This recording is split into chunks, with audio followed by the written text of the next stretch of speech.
Assalamualaikum warahmatullahi wabarakatuh. Dengan Yunita Kusmaningrum di sini.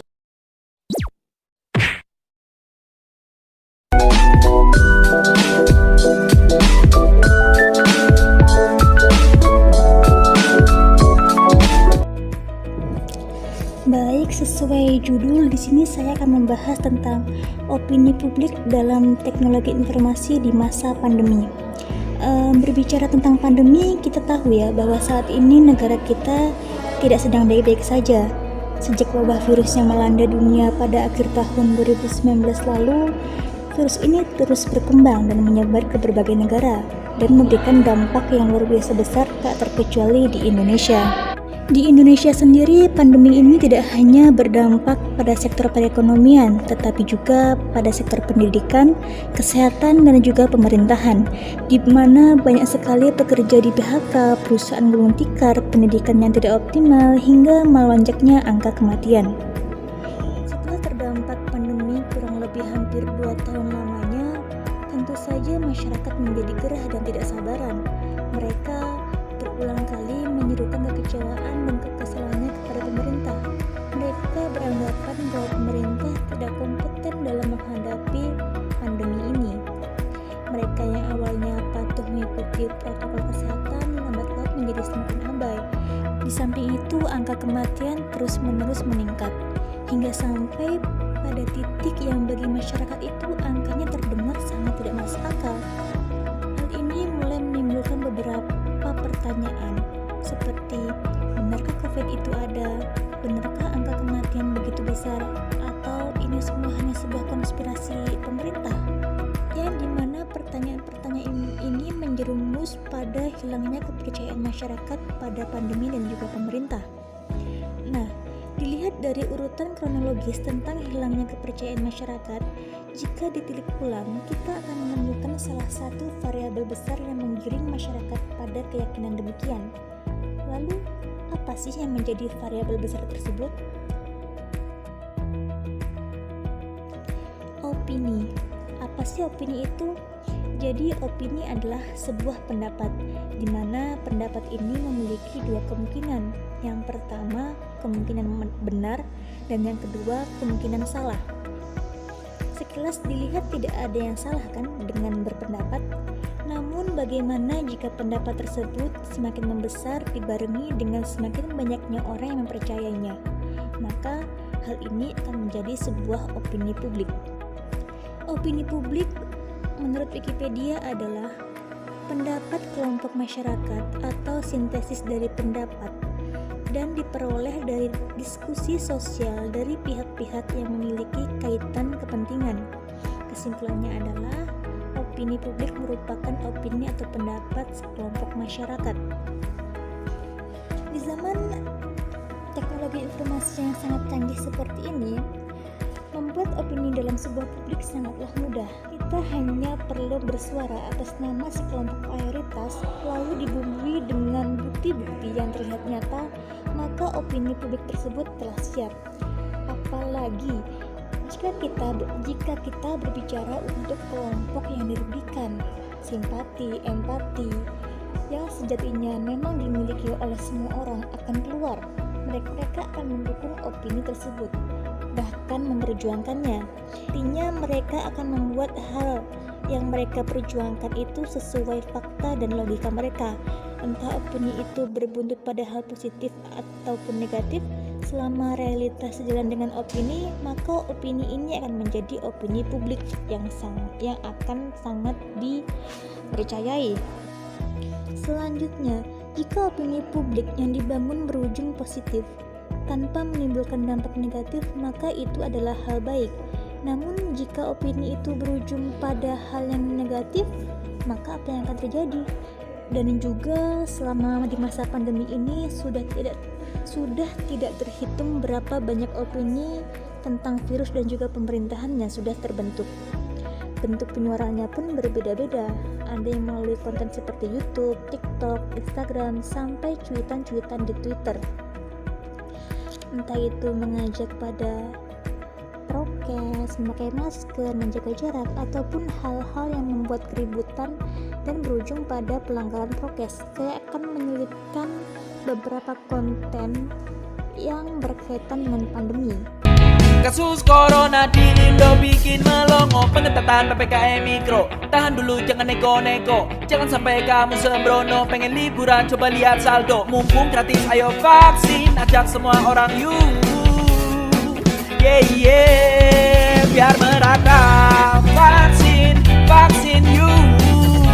Welcome to Indonesia where COVID still around. Vaksin gak mau, prokes juga gak patuh. Dites swab takut memang sungguh halu. Public figure kena dibilang endorse mulu. Welcome to Indonesia, ayo jalan-jalan. Padahal positif bilangnya di COVID kan. Isolasi gak betah, COVID terus bertambah. Kasus naik lagi nyalahin pemerintah. Nah, itu tadi adalah konten-kontennya. Di sini saya hanya menyelipkan beberapa konten yang positif karena setelah saya search ulang, konten-konten yang menjerumuskan masyarakat untuk memberontak ataupun yang bersifat negatif itu telah ditarik dari peredarannya. Contoh lain dari opini publik di masa pandemi ini adalah opini yang menggiring masyarakat untuk menyalahkan pemerintah. Di dalam opini tersebut, mereka mempertanyakan kinerja pemerintah yang buruk. Apalagi sempat beredar pula opini atau berita yang belum tentu jelas kebenarannya yang mengatakan bahwa corona itu hanyalah sebuah konspirasi negara dan corona itu tidak ada. Jika berita seperti ini menyebar kepada orang-orang yang mau mencari tahu kebenaran di belakangnya, maka hal itu akan baik-baik saja. Akan tetapi, jika berita ini sampai di telinga orang-orang yang tidak sampai pada orang-orang yang tidak bisa mencari tahu kebenaran yang ada, maka hal ini akan menimbulkan dampak yang sangat signifikan. Di sini saya akan memberikan contoh dari berita yang telah saya temukan.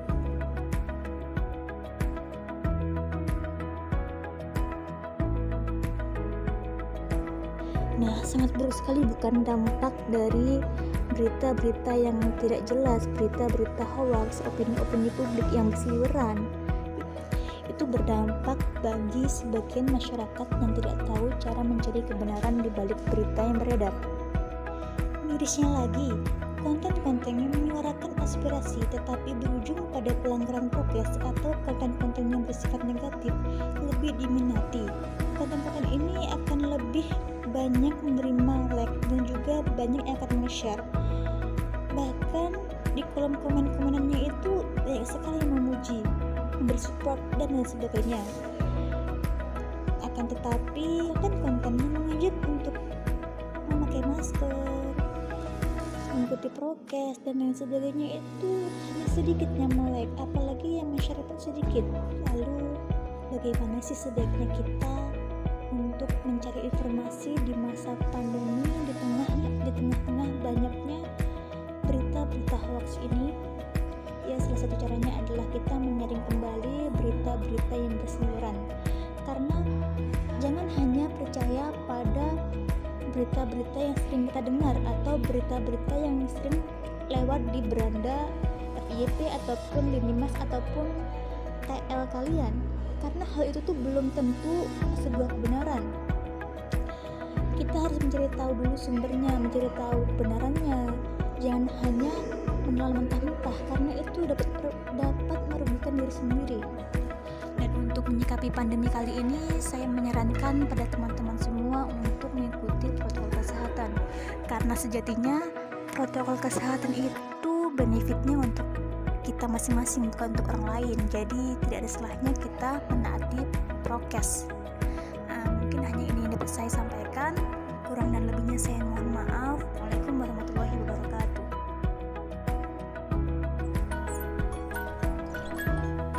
Meh. Woi, pakai masker lah, woi. Tak mau aku. Kau mati kena COVID baru tahu rasa kau. Kopat COVID. Hari gini percaya COVID, dasar COVIDiot. Kau lah tuh yang COVID-idiot. Kau tuh, Woi, adalah Bang Ubi, kopat COVID, dikasih dasar tahu kau bodoh masih aja mau aja percaya. kau. Udah puas belum?